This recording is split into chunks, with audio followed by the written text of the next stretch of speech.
Hello and welcome to Heaven Will Be Mine. A little like indie sci-fi romance visual novel I found on Steam, developed by Pillow Games, I think, as well as best or not best, actually worst girl games. I was gonna say best girl games. Actually, it's worst girl games as well. I don't know. I guess they're just two studios that also, develop and publish this game. But anyway, I've heard good reviews actually about this game. I've heard good things. Apparently, it's about mecha. I think like mecha giant robots. From what I read in the store page, as well as just gay people. I guess the main characters are just all gay. Is what is described on the store page. And yeah, it looks pretty good. It looks pretty interesting. I don't know. We'll see, I guess. It also has, let's see, it also has like a bunch of mature themes, so a little bit warning there, I guess. Though it makes me wonder if I'm even qualified to even go through this visual novel, because I don't know if I'm a mature person. I don't know. Because when I think of a mature person, I think of someone who's like smart, and wise and experienced. I don't know if I'm the person that should be going through this visual novel, but oh well, I'm gonna go do it anyway. Why not? Press new game. And it's a little, I would say it's anime-ish. In an anime style. So there's that.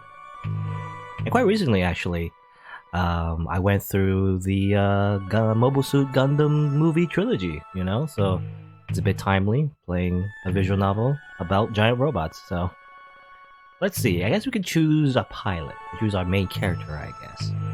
So there's Saturn, Faction, Celestial Mechanics, Self-Shipped String of Pearls. Celestial Mechanics reserve test pilot. Celestial Mechanics wants to advance humanity to its next stage, and Saturn wants to flirt, but there's no reason we can't do both. Okay? Combat style, button mashing. Headroom style, button mashing. Ah yes, of course. There's Pluto. Kratos Grace's Self-Ship Kryn Macula. Kratos Grace's ultimate weapon pilot. Even if Earth has given up on a new life for humanity in space, Kratos Grace's hasn't, and Pluto will make that dream come true. Like succulents, good girls, crushing, all kinds, and everyone. She likes everyone, amazing. And dislikes, try very hard not to have any. Okay, I don't know if that's very healthy, but why not? And here is Luna-Terra. Memorial Foundation, Self-Ship Mare Chrysium? I don't know what self-ship means. You mean like the robot? Giant robot? Memorial Foundation Ace Pirate. Fighting for the pilots to join the rest of the humanity back on Earth before it's too late. Good at sniping, espionage, double-crossing, and ghosting. And bad at loving herself and everything else. Oh yeah, self-hatred. I actually like Luna-Terra the best. Look at her scars. She looks the coolest, so I think I'm gonna choose her, most likely. And maybe later, maybe later on you get to choose other pilots and go through all their routes, I assume. Let's go for Luna-Terra. That's my choice, anyway. Boom. Okay. Computer stuff. Ah, yes, of course. Scan lines. And I've heard, well, we'll see, I guess, but from the reviews I've read, apparently this game sometimes gets a little bit too deep in symbolism, which, depending, whether or not you like that, might be a bad or a good thing. So we'll see. From the Division of Existential Safety, Conflict-Enabled Self-Ship Archetype Model, First Flight, July 16th, 1969. Place of Manufacture, Sea of Crisis, Earth's Moon. Our hope for a Throne of the Soul, the Memorial Foundation International Space Program, and all humanity. Yes. And so I believe in the description, I think it says something like how we're in like an alternate future. We're in an alternate future, so it's not the same 1969, I guess. We know. So until no one is forgotten and all are remembered. Registering pilot. Welcome, Pilot First Class Luna-Terra. Error. Multiple maintenance issues and critical errors detected. Notice. Launch permissions are locked until addressed. List errors. Troubleshooting. I've had trouble, troubleshooting computers quite recently, so It's giving me PTSD. Maintenance errors. There's a possible sensor failure. Several limb connections are not registering. No weapons are loaded. Critical errors. Mass Alert 1. Healing failure on critical area new core. Possible bleed. Mass Alert 2. Tidal core is resonating at levels harmful to the pilot. Ready manual firmware update. Running. Upgrades detected.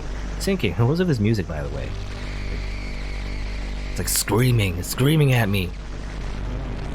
Sinking. Accepted manual internal mechanism firmware update. Switch ammunition to conceptual mode. Custom sensors loaded. Dynamic limb optimization loaded. 1981.1.7 weapon loadout drivers loaded. Details Mass Alert number 1. I bleed 2. Recording derived from the data burned four-dimensionally into the wound. Suffered by this unit almost 1 year ago.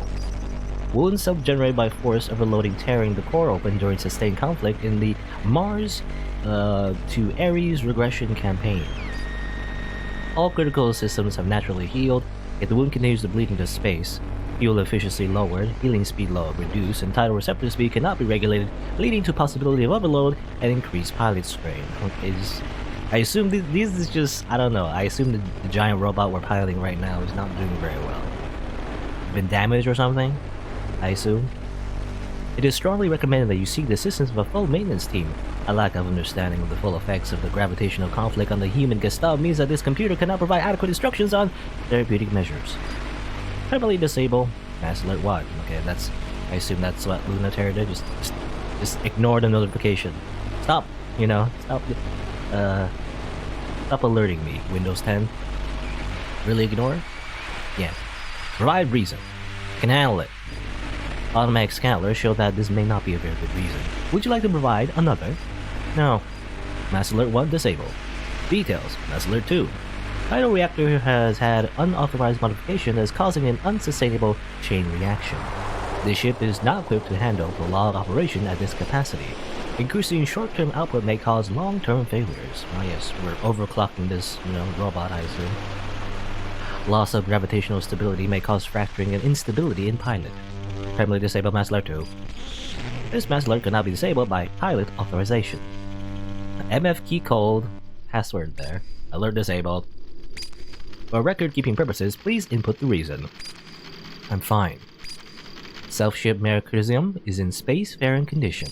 You are cleared to launch. Disable launcher OS and engage catapult. All controls given to pilot. There's a message for you. Cancel. Refused. Okay. Why is this computer so sassy? This message will be automatically played. Okay, Europa. Letting you keep this as my gift to you, Luna-Terra. Your favorite and loosest leash. Prove to me you've learned not to choke on it. Incoming message. There's options, by the way. Can't save the game, just in case. Hey, new save. Yay. Data log? Okay, so I guess those are chapters. That was the prologue. So incoming message. Standing orders updated. And there's Luna-Terra. I guess she's in the ship. If it's that urgent, it's too late. If it's not too late, it can wait.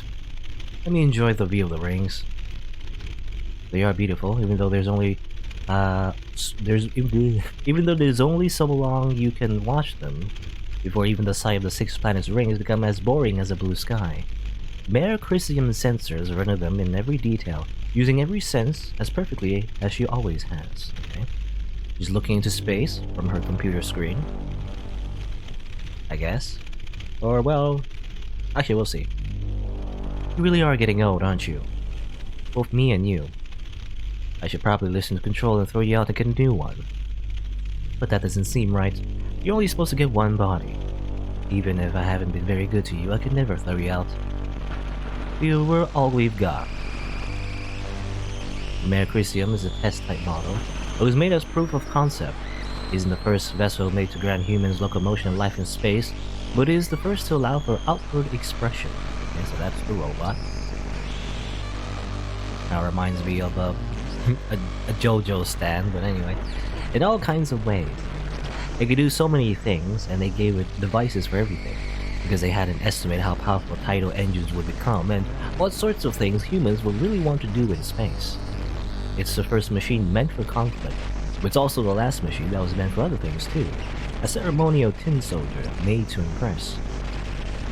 An impossible to use machine. Mind machine or biofeedback interfacing is necessary to give humans control over a second body, but the mere Prisium is done completely manually. It makes Luna-Terra sort of a genius, and sort of an idiot, that she can't do things any other way. She's like an ace pilot, well that's what she said, that's what it was described as anyway. She's like an ace pilot and everything. I'm having so much fun, it's hard to believe it's going to be over so soon. No, I love it when old things are over, and new things begin. Open the channel. Let's hear those standing orders. And these orders.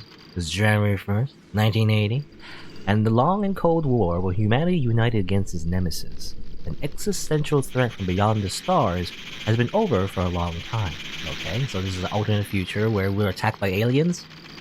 Since the 50s, we have been fighting a war against an existential threat that we cannot understand, cannot perceive, and is powerless against the technology of Earth.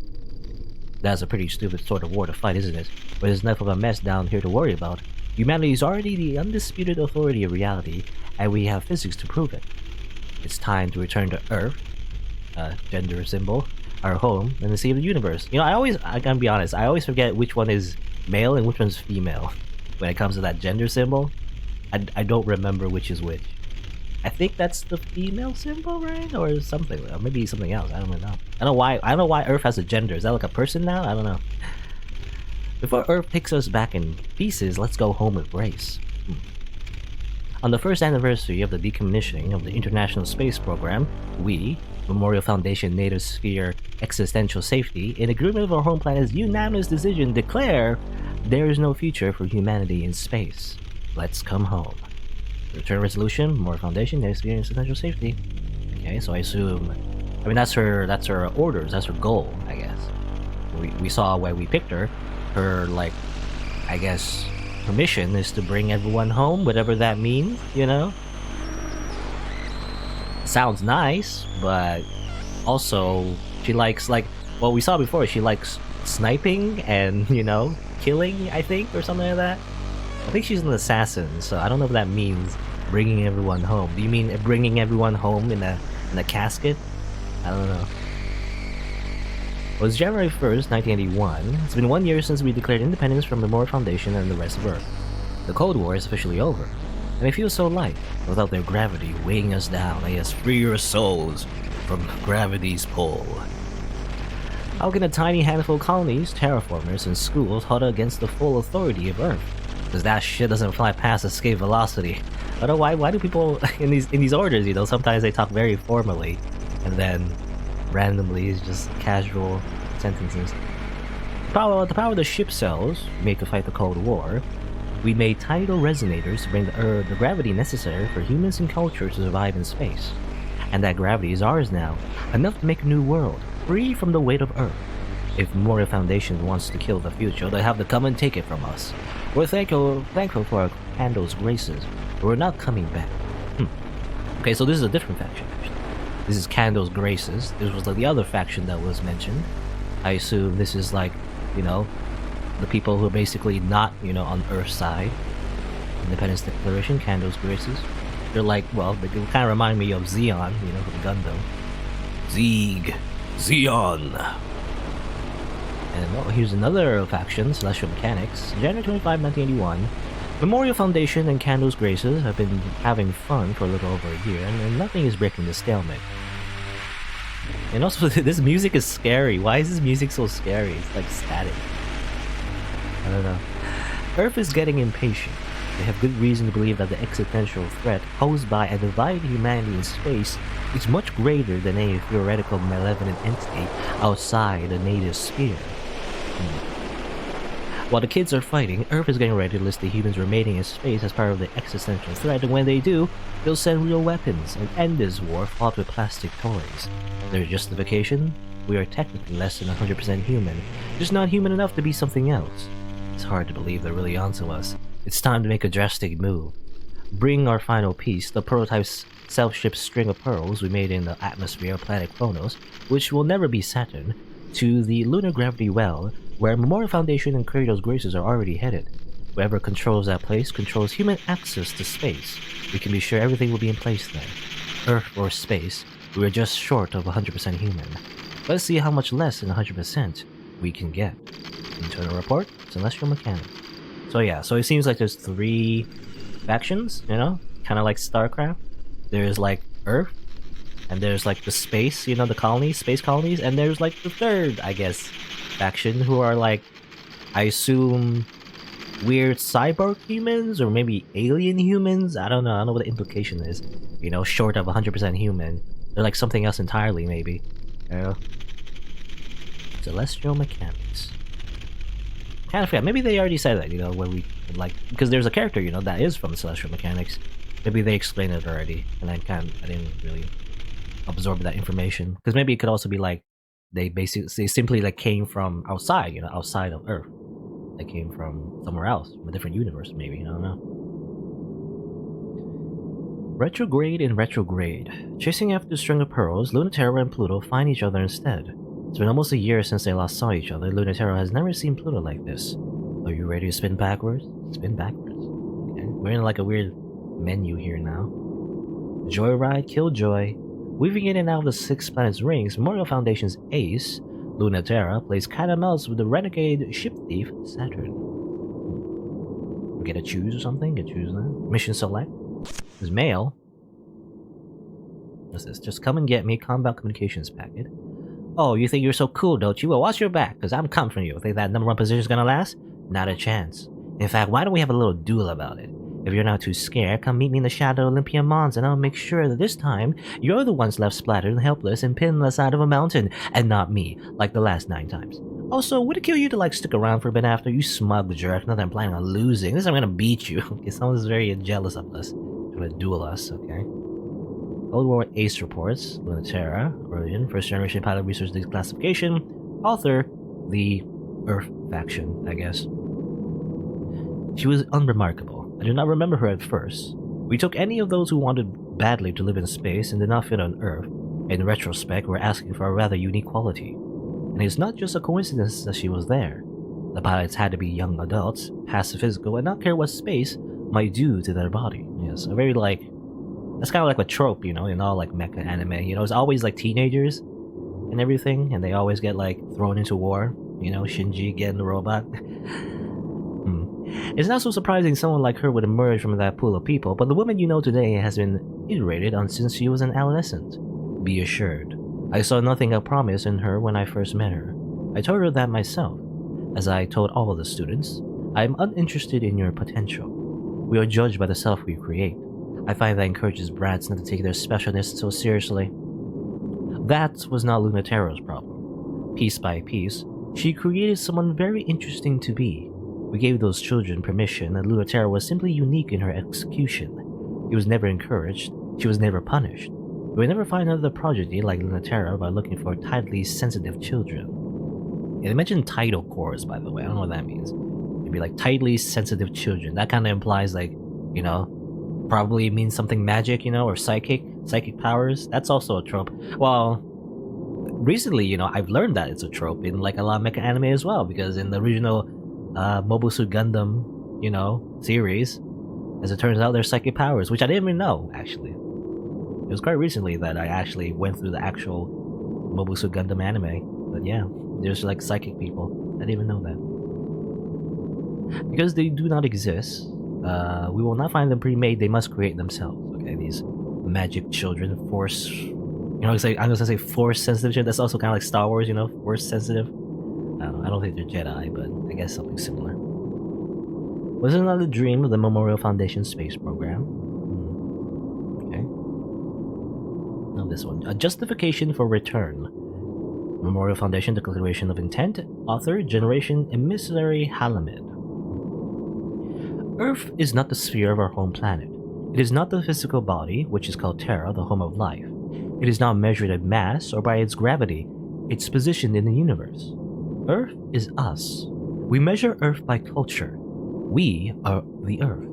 Humanity, the particles of its mass, and by our gravity its body is formed. By our diversity and multiplicity, Earth exists. The living miracle of humanity's shared power, insignificant unless we are joined. This international space program, with representatives all across Earth, represents our commitment to peace, that humanity will never seek again to destroy itself. That humanity has the right to eternal life, invincible bodies, and unrestricted movement in space.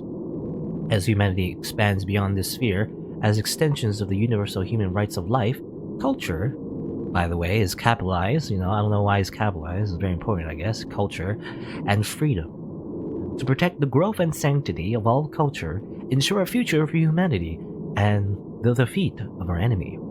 On this day, we inaugurate. Is that right? I don't said that right.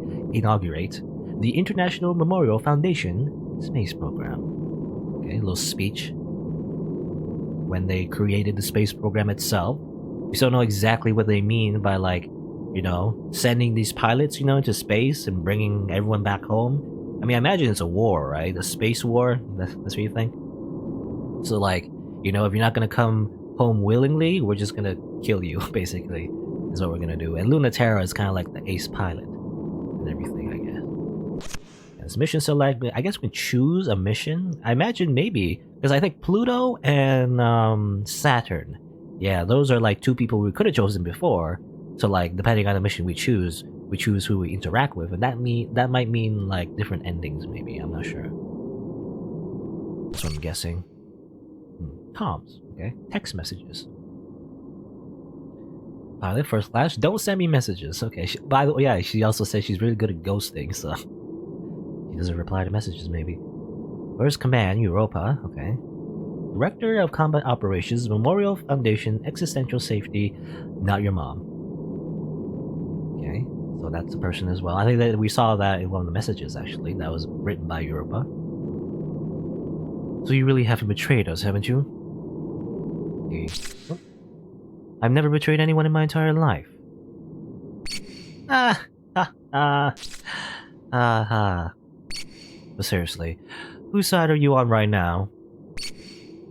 It sounds so accusatory to put it like that. You know I'm fine with you being on whoever side you choose. So I can destroy them and drive you back to me. Okay? That may end up being a lot of people. What, you don't think I'm up for it? Don't worry yourself about that part, kitten. If you want me to defect back, you could always just ask. Oh, sweet girl, I'm not interested in you coming back so you can walk away again. How many times did Halamid fall for that? Okay, so that was the person who made the speech in that email, I guess. It shouldn't count as tricking her if she knew it was coming every time. Oh, stop it. I hate it when you're modest. It's so beneath you. Give her at least the dignity of a subtle seduction. I would have. That's not what she wanted. She really ought to think about her reputation more. And what more is there to say about the trail of messes you leave? But my disappointment in you both is total. My adorable failures. What am I to do with you? You go easy on her. I live to spoil her. Make no mistake that everything she deserves will be visited on you. I wouldn't dream of not letting you have that. You have to know by now how aware I am of what you want and deserve. You're so good to me, Europa.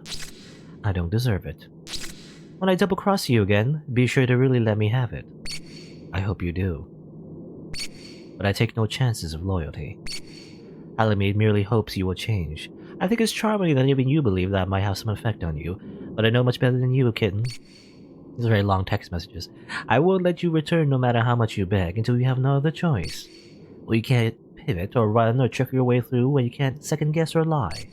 That's the only way to change that nature of yours. And opposed. Okay. Weird. So, I guess Luna-Terra has a habit of double-crossing people. Well, it kind of reminds me of Char, right? Char from Gundam. You know, the guy with the mask. He tends to betray everyone. You know. I wonder if a robot, is 3 times faster than all the other robots. Anyway, get along, and that's just I assume these are just chapter... No. I thought it was chapter selects, but no, actually it's just logs. Okay. It shows you what you've seen before, alright. Alignment. Okay, so there's 3 factions, and I guess we can choose our alignment, maybe? Memorial Foundation, Kratos Graces, Celestial Mechanics. They have their own, like, little faction icons, I guess. Okay, so Memorial Foundation, who is that? Is that Lady Liberty? Is it? I don't know. And system, save again. Right now, save again. Yay. Yeah.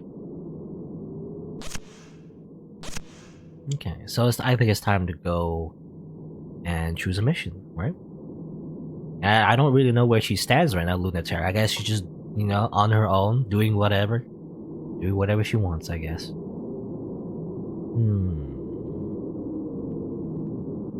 Renegade ship thief. Retrograde.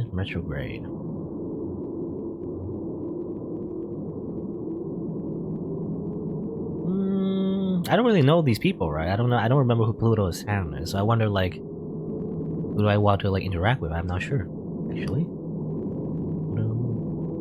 Who's who? How about this one? Do I choose? Like, to press this one? Yeah, I can choose. Delay that. So which one did you? I don't know. I just don't know. I don't have any context, you know, because I don't know who these people are. So I kind of forgot. I guess if I remember correctly, like one of them is from. I mean, one of these from each faction, I imagine. So,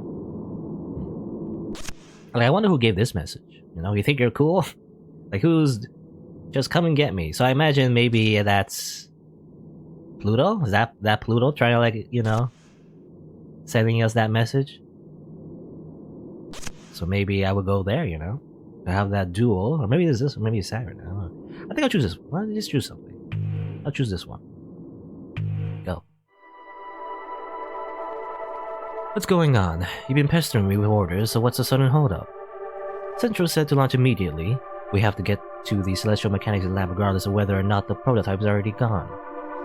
There's valuable information there, but it's rarely if Kratos' Graces get there first. Have some patience, Luna-Terra. The Kratos' Graces carrier just launched a completely unknown ship cell. This can't be right. A person can't pilot a ship that big. The tidal resonance should tear the pilot apart. Is this impossible? I hope. I've never seen anything like it. And no, you can't fight it, Luna-Terra, so don't even think about it. Any better ideas? It must be headed for where the prototype launched, right? Where else? Because they have to know that it already escaped. Don't underestimate your opponent, Luna-Terra. Scavenging the lab may be useful anyway. You should have gone there for information and nothing else. Even against an unknown and objectively stronger enemy? What makes you so sure, Luna-Terra? No particular reason? Or a single particular reason? So don't trust me. Don't insult your former instructor, Luna-Terra. I knew how much to trust you before you betrayed us to Kratos' Graces. My opinion hasn't changed because we welcome you back into the fold. My best pilot and worst student. You've never been predictable except in your consistency for trouble. But it's a reliable metric. You're right, you know me. So if you're worried, don't have to let me have free reign like this. Since you were a kid, your earliest academy days, you've never been able to look me in my eyes and lie. You only got away with anything by keeping your mouth shut. Very unlike Pluto, the hope of Kratos' Graces. She could lie right to my face with a smile, and if she thought it was for the best. Pluto exceeded the wildest expectations of the pilot program, so much that it was decommissioned in part because of her. If Celestial Mechanics have successfully built a monster that can withstand her, this engagement will end in disaster. And that's much more terrifying than this machine you're so eager to fight. That concerns me far more than you betraying us or fighting a battle you can't possibly win. I don't think any of you really understood what you were doing. Pluto's unreal. She's far more overwhelming than any of you understood. If that ship is unworthy of Pluto, it's going to be torn apart under the pressure of her, not the other way around. Pluto's the only real human being. No wonder she feels so alien when she looks at us. Weird. Okay, she's the only real human being. Everyone else is not real? Weird. You want me to let you take an impossibly dangerous mission because you can think you can save our enemy? What can I say to that? Maybe she can teach you a lesson I can't. Alright. Like waking up underwater, through the wet burn of your lungs, desperation for air. Like floating untethered in space, unable to move under your own power. Losing the security of gravity is like being naked in space. Gravity is necessary for human life in space.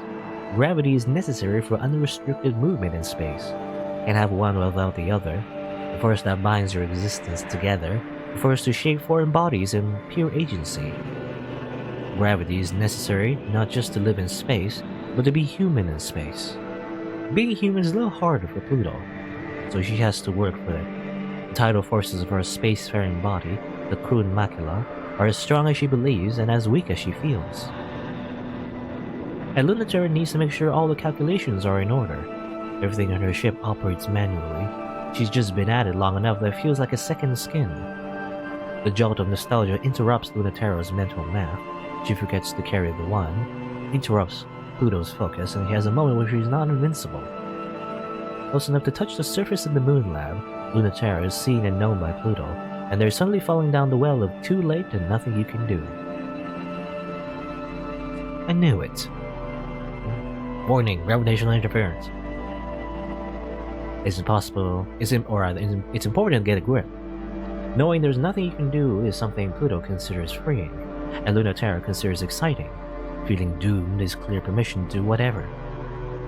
As soon as Mira Christian is through the cloud cover, she fires solid light to the remains of the Celestial Mechanics lab and chases her through the wound. The lab was recently damaged by the illegal launch of a hijacked ship, but that damage is barely noticeable compared to the massive hole left by a much larger ship crashing through. Luna-Terra acts fast under pressure, but there's no point in hiding, there's no point in stopping. It's true. Luna-Terra is living on the whim of Krun macula, which can probably do whatever to her at any time. If she can't run away, she wants to make the first move. It's the sort of thing that makes a lot of sense if you think about it, and no sense at all if you think a little more. But that's Luna-Terra, isn't it? She's betting you'll think too much and not enough. Yeah, so I assume this whole thing is like, they're fighting in this weird, like, Celestial Mechanics lab. Against Pluto, is that really such a good idea? She's someone who always thinks just enough, which makes it easier for Luna-Terra to slip through, deep into the lab, until it gets quiet except for the sounds of the moon quaking and trembling. After almost a year, the dread and thrill is way too much to slow down and start talking. That's what the arrow flying into Pluto's gravity well is saying. Who will make the first move? When Luna-Terra punctures the last armor layer, opens up the terminal cavern, light spills out and screaming sound, because the Krun macula is peeling the lab and most of the moon inside out of the forces of its own tides. It's not something that's impossible or anything, it's just something that's only possible in theory, which is still terrifying, more terrifying. And more terrifying than that power is Pluto's finesse. And more terrifying than the finesse is her gentleness, spooling matter like the threads in the tiny galaxy of which she is the sun. Her power is very kind, but it's also a little perverse. What meaning does mercy have from something that can core out the moon? The Macula's developers compared it to a black hole. They wanted a machine so powerful and absolute, even light couldn't escape it. Okay, so I assume Krun macula, unless I'm mistaken, it's the one that Pluto was using.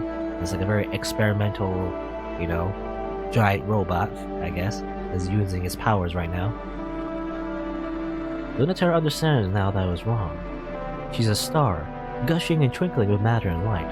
Who wouldn't be swept up in that? The Mare Crucium is so small. Pluto has never seen it from a perspective like Krun macula's before. She never imagined it would look so fragile from here, like a toy version of the fierce fighter she remembered.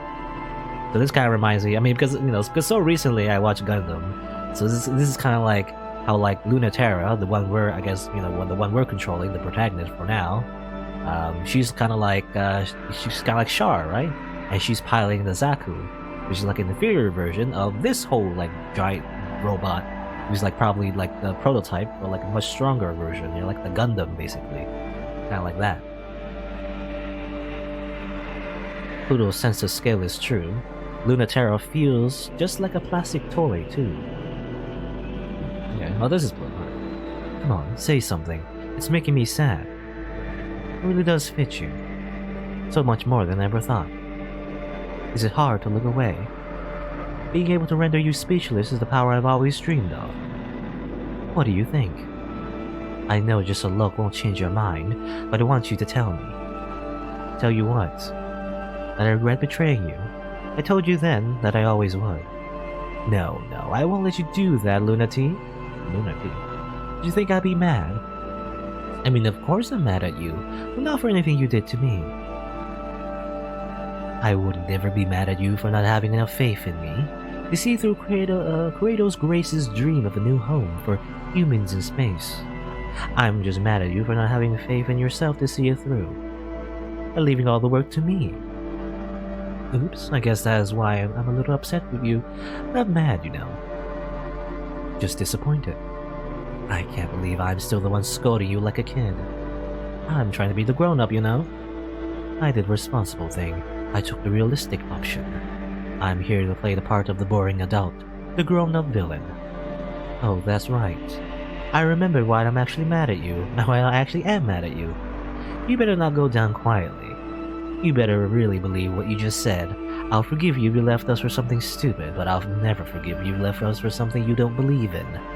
You better not believe in it because I won't forgive you for fighting for a future that cruel. That doesn't leave me a lot of options. I don't think I can fight against that. Don't you dare. I won't forgive that either. Were you hoping maybe that it wouldn't be like this? That I wouldn't have to fight? It will change you. In ways you don't understand. I've seen you fight so many times. I saw when you got that scar and your poor ship got her wound. Has anyone else seen that side of you as much as me? I don't think so. Not even Europa. But it's different when you're on the other side. You think I don't really know you because I've never stared down the barrel of your rifle or felt that knife nick my ship. It's a different kind of knowing. Teach me then, or I'll teach you. Okay, we got like a... We can betray or we can be loyal. We get like choices. This is a visual novel, I guess. Pluto learns a lesson. Outcome favors the Memorial Foundation. Or Luna-Terra gets schooled. Betray. Outcome favors Kratos' graces. I guess we can just choose the narrative, you know? We're not really controlling it from, I guess, Luna-Terra's perspective. We could just choose whether or not she wins, right? We could stay loyal, you know, which is ironic because because I guess her backstory is that she was loyal, but then she betrayed the Foundation for Kratos' graces, and then she betrayed the Kratos' graces again and go back to the Memorial. She just, you know, has backstabbing syndrome, I guess.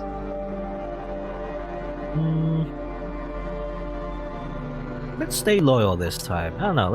I'm gonna decide. I mean, unless it changes later. Well, I'm going to decide to be on the side of Earth. You know, because I mean, you know, it seems like they're the good guys. I have my suspicions, but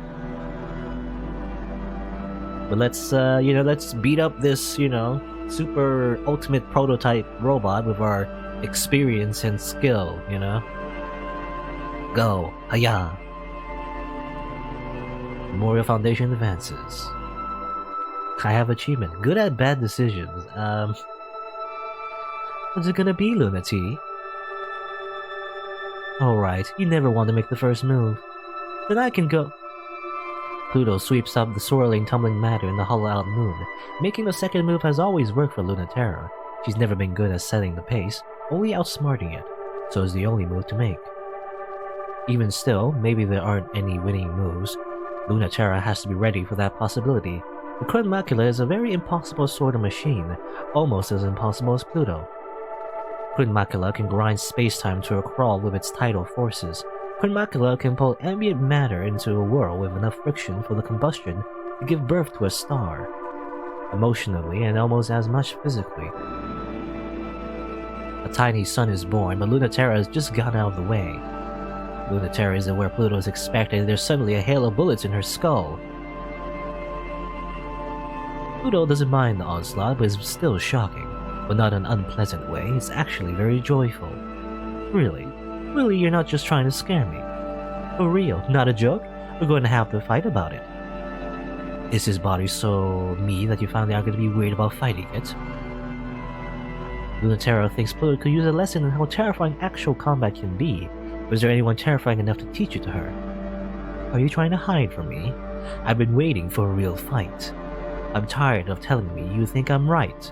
If you really thought that, you'll be here on my side. So prove I'm wrong already. Okay, I feel like, again, this is... Because again, as mentioned before, this game has a lot of symbolism. So I imagine... I don't know if it's symbolism, but, you know, Pluto and Luna-Terra, they're like basically exes, you know? This is like a... After they broke up or something, I don't know. Or admit defeat. Bullets through her arm and chest and pretty much everywhere, but that is not a problem. Tear the bullets, even if they're light. Redirect them with gravity and plug them into a cosmic world. They will never even reach her. They will always be approaching, never meeting. It will be an infinite world. Okay, she has like super hacks, super psychic hacks, I imagine. That's what her robot can do. And that world will become a star, washing the Mare Crisium in heat and light and radiation. Ah, that's more like it. Not fast enough, Pluto. And then she runs Pluto through. It's not enough, but it hurts. It's serious. The brittle spear is of a cold and rational metal that repels cosmic concepts. Oh, thank God. I was beginning to worry you didn't care about anything anymore. So here. The star supernovas. Chromatula holds the star, and Chromatula is the star. Luna-Terra almost doesn't get out of it. Her engines overheat. The electromagnetic current shorts her sensors and her chassis is fried. But she can move more than Pluto can, at least long enough to get away. But I'm still ahead of you. Pout. Now I know why everyone hates you so much. You're no fun to fight with at all. Huh, are you kidding? Like you fight fair. Now that I know what you really like, I'm not going to accept anything less. I don't want to do that again. Well, too bad. Whose fault is that? Yeah, I know. No, they do? Okay. Weird how they describe the combat. I mean, it's a visual novel. It's not like you can like actually add like mecha combat. Though I guess you could. I don't know. You could like make it like an RPG battle or something. But I don't know. I guess you know. Probably all of the combat is just described in text form and everything. In a really weird way. I don't know. Everything's just in metaphors, I guess. But you know, you can imagine in your head. Basically, you know. Pluto was controlling like a super strong robot that could shoot like psychic beams, you know, and everything, and deflect bullets. And like, and obviously Luna-Terra is the one with like the, you know, she's experienced and everything, but she has the inferior version, I imagine. So she outsmarted the other robot with like her speed and skill, and that's what she did. But then it ended in the stalemate, and they probably, you know, left after that or something. I don't know. What's this? First generation pilot candidate interviews. I guess these are like written like emails, but not really emails. You know? I don't know. They're more like logs or something. Leaked data packets. Space program intake archives. Why do you want to go to space? I want a new start. Okay, LT. Oh yeah, that's Luna-Terra. In what sense? To get rid of this weight. We are required to make it clear that the purpose of the program is not to leave Earth, but to expand it. The weight will follow you, but will it weigh differently? Please explain about what you mean, what you said previously. About what you said previously. About what? What do you mean when you say you don't want to be me? You want to be me as in Earth, maybe. I don't know how else to say it. Isn't it obvious? Who would want to be this? I don't understand that what you see that is wrong with you. I do. Huh. You are saying that you, as you are, the person who you are, doesn't want to be you? Yes, and you are that person. But that person weighs on me. So you would like to have the weight of being this other person that you are not? You would like that removed? Yes, please. That may be possible. Okay. Again, this is probably like a metaphor for something, but I mean, just from first glance, it's kind of like this is how she was registered for the Space Corps program itself, you know? And I have my suspicions now, you know, me, you know, pronouns. Is it, I guess Earth is kind of like this weird hive mind, is it? Maybe? I don't know. Maybe, sort of. And that's why the people, you know, try to like get away from Earth and everything, and now that Earth wants everyone to come back. be assimilated into the hive mind, maybe? I don't know. That's my guess. Pilot Program Progress. Memorial Foundation Executive Committee Annual Report. Author, Training Director, Yorba. The Cold War is looking bleak. The threat from space is more flimsy, translucent, and inscrutable. But once it was so strong that all of humanity feared it, existential threats on Earth are more pernicious than ever, and the scouts are not keeping up. It's become difficult to argue against the possibility that the scouting program has done more harm than good, and that goes just as much, if not more so, for the pilot program. Again, existential threats. You know, my first thought is like aliens, but maybe existential threat. I mean, maybe literally, you know, existential threat. You know, in general, like whether or not we have meaning in life and all that. I don't know. Historically, death has always invited the enemy here in his greatest strength. Humans can't resist killing each other long enough to protect themselves from the existential threat. It is easy to make this argument. We have little success with it. No matter how celebrated the slogan is, no matter how many governments and leaders profess to live by it, the simple fact remains. The existential threat can never be as powerful as we are. Humans will always pose a greater threat to other humans than the existential threats will. It will always be easier for humanity to eliminate the threat by killing their own than by fighting the threat directly. While we have offered children and the unwanted to fight the existential threat with existential intent, humanity has turned its gaze inward rather than to the heavens. Not even strong enough to pierce the atmosphere without burning, the existential threat can no longer be labeled as such. For these reasons, we accept the decision to decommission the Memorial Foundation space program. So like, if I'm understanding the origins correctly, like all these factions, they were like from Earth initially, right? And everything, and they created the space program in the first place to combat against the so-called existential threat, and that's why they sent humans into space and everything. But now they decided that, hey, maybe we shouldn't do that. We're gonna cancel it, you know? Everyone go back to Earth. But obviously some people were like, well, actually we love it here in space, so that's why the Kratos embrace or whatever was created, and the celestial mechanics, I don't know what their deal is exactly, but they also exist in space, I guess. But that's the story of the Earth Federation, or I say Earth Federation. Gundam is in my brain. The Memorial Foundation, I guess, that's what it is. They just want everyone back, you know? They want to pull everyone back to gravity, I guess. But that's how the original like pilots were, like, you know, how they were made in the first place. Like Luna-Terra, Pluto, and I guess Saturn, maybe. That's how they were sent into space in the first place. Oh, so it looks like, okay, so it doesn't, okay, I for some reason, I mean, you know, like a lot of like visual novels, I thought that you only get one choice, but actually, you could simply just do the other mission right after. Okay. But let me see, listen to the comments. Hello, Europa. Excited to be out in the field again, doing important work. We're a long way from anything important out here, I can't help but notice. You think command wants you as far away from them as they can get you? What makes you think that? That you said it. That command is my ex, and that I did once double-cross Memorial Foundation. In that case, you should be happy you're in the field at all, and not on the brig or in the process of being shipped back to Earth. And I am. I'm so thankful. I don't need to be lied to about my work being important. Oh, I would never lie about a thing like that. In fact, the most lovely sixth planet of our solar system, Kronos, has become extremely busy in the past 24 hours.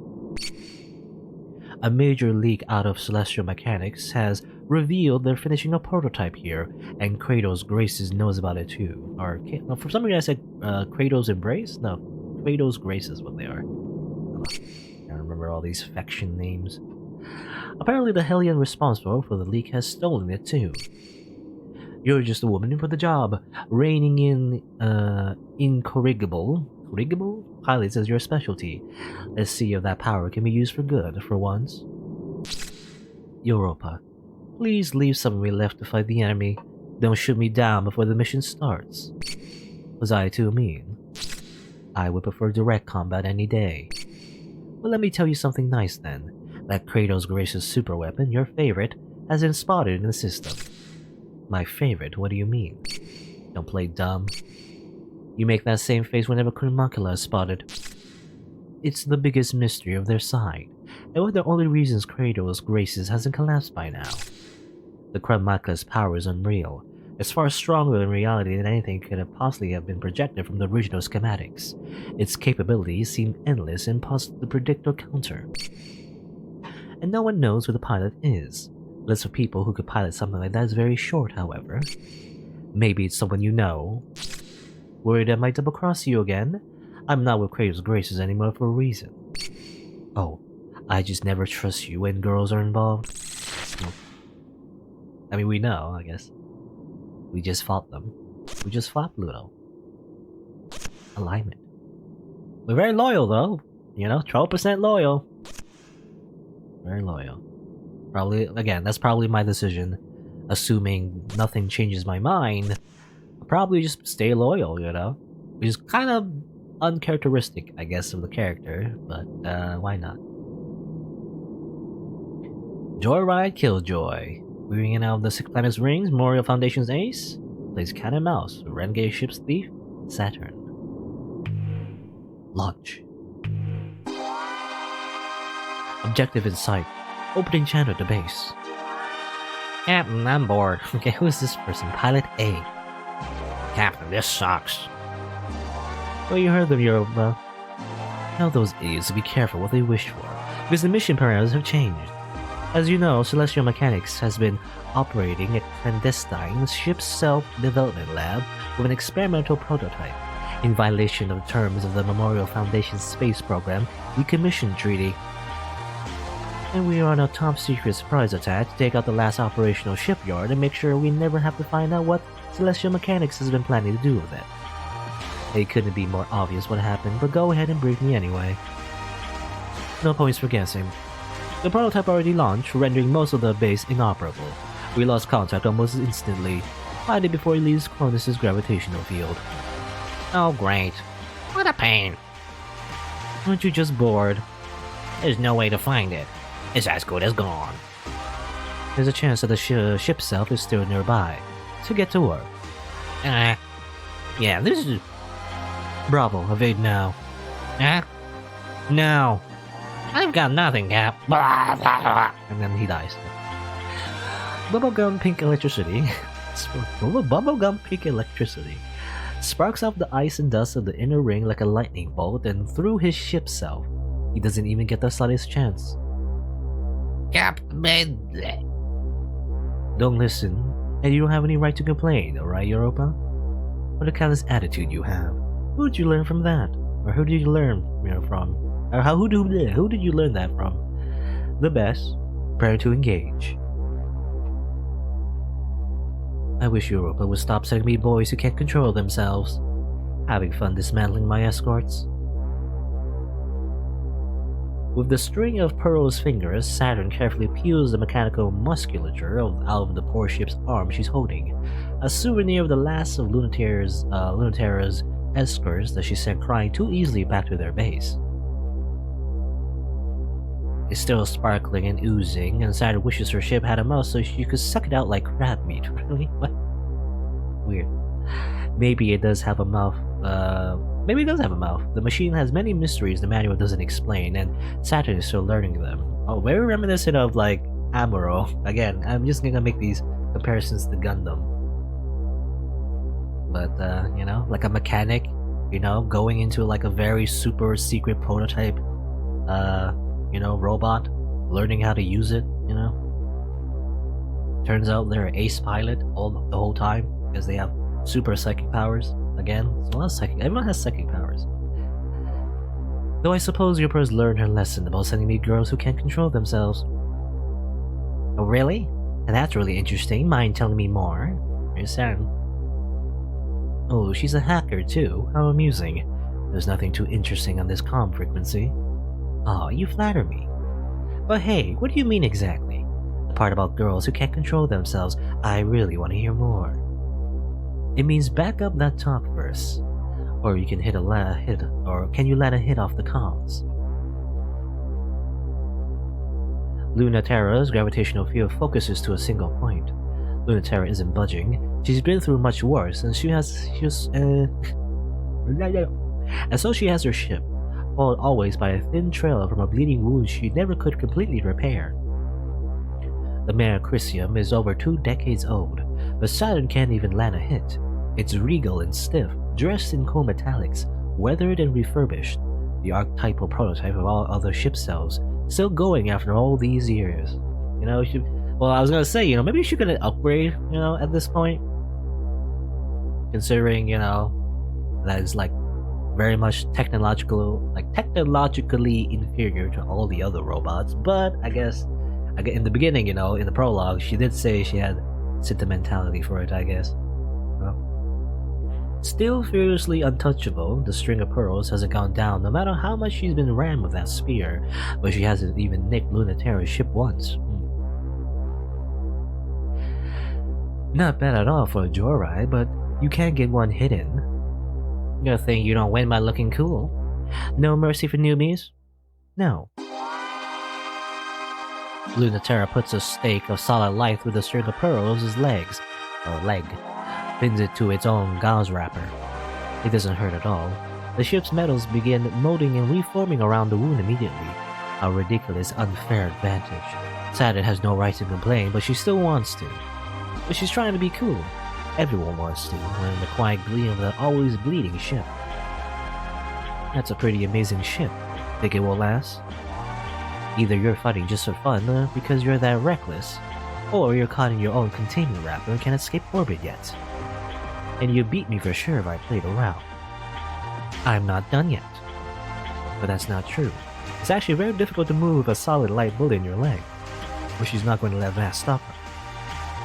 Saturn is suddenly closer than she logically could be, claws bubbling. The Luna-Terra effortlessly slips away and kicks Saturn's ship directly in the chest. That's gotta be a Gundam. That's a Gundam reference. I've seen that scene. Yeah, you're done. The containment wrapper is still stuck to you, so your movement's up. Doesn't seem to have stopped you that much. Right? It was so rude of them to try to stop me. It seems cruel to take it away when you're having so much fun with it. Same as you, right? Do I know you? Everyone knows Memorial Foundation's perfect ace, but do I know you? So I do, don't I? Let me out of this thing and I'll tell you. Why should I? Because you can't help yourself. Besides, don't you want a real fight? Can you promise it'll go different? I can promise it'll be more fun. Is this like metaphors? You are asking for me to totally abandon my duty to bring you back and do that instead. Or to bring you back. What, you won't? The legendary pilot who defected from Memorial Foundation, then double-crossed the rebels she abandoned them for, can't be opposed to a little fooling around the enemy. This is like double attendre. Double, how you say double attendres? Attendre? I know, I can't say that word. I guess you do know me. Want to trust each other? Or is it more fun if we don't? And Luna-Terra gets owned, I guess. And Sarah gets embarrassed. Weird choices. It's not about winning this time, it's about something else. Siren gets embarrassed and Luna-Terra gets owned. I'll choose that. I mean, I'm gonna be somehow. I don't know. I don't know what they mean by getting out of the robots and fighting, quote unquote. But somehow that makes you more loyal to the Memorial Foundation. I don't know. Let's choose this one. I guess embarrassed.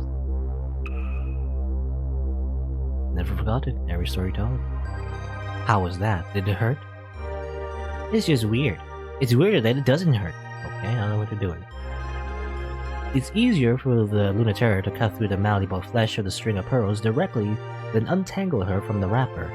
The flesh reforms quickly, so she has to work patiently. Okay? The weird, wrapper thing. I don't know what it is. It's like a random, term that we don't really get explained about, but I guess that stops her from leaving orbit, I guess. String of pearls might be impossible to destroy. Even if Saturn can't let it hit, Luna-Terra feels like somehow she's the one who got lucky. If just this hurt you, you'll never be able to fight. Your brain is giving you more nuanced information. You're very sensitive. Lucky. You'll get used to it. If you're serious about next time, think of yourself as something a little bigger. I like that. Being big. I'm glad I trusted you. Stop shaking then, or ask me to go easier. It's just like... Anyway. I mean, maybe what's happening, you know, like, in real life is that they're... I don't know. Anyway. I don't know. I have no idea what's going on. Just a little easier. Of course. You remember me yet? I thought you remembered the name of at least some of the girls you made out in the supply closets. Your face. Just kidding, but sorry, it was worth it. You weren't kidding about still being dangerous. Every pilot knows you. By both of your reputations. You're definitely Saturn, because no one hated me as much as you. Now I'm curious why you don't anymore. If I tell you, you owe me extra. So save it for next time you catch me. Huh. Well, I'll just have to catch you again quick. All free. Now get out before someone catches us. Okay, so what they were saying... anyway. Because what they did is, like, remove her from the wrapper so that she can escape from orbit, I guess. Somehow that gives us... Is it we're supposed to capture it, though? I don't know. Somehow that gives us more loyal points, though, with the Memorial Foundation, I guess. Somehow.